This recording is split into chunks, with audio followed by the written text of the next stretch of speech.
And then also another interesting story is that an assistant editor for the conservative magazine, The American Spectator, actually admitted in print on Saturday that he infiltrated the Occupy Wall Street protest with the hopes of undermining the Occupy movement. The guy's name is Patrick Howley.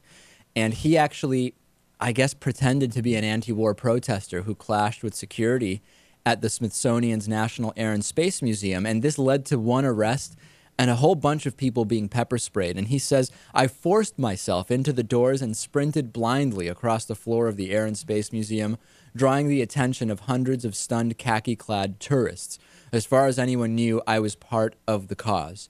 I think when you actually do that, it doesn't matter what your intentions are. You're participating in the protests and you're leading to the pepper spraying of a whole bunch of people. So if deep down it's all a sociological experiment to write about it in your magazine, it's kind of irrelevant. The guy was part of the protest.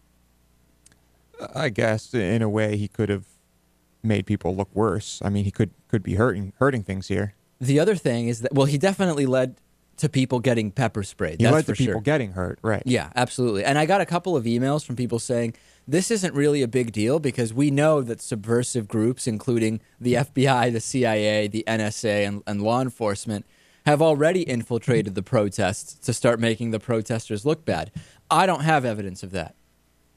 Right. But it's just hearsay. But many people emailing me about it. So people very, very skeptical, Lewis. Our audience, very skeptical of authority.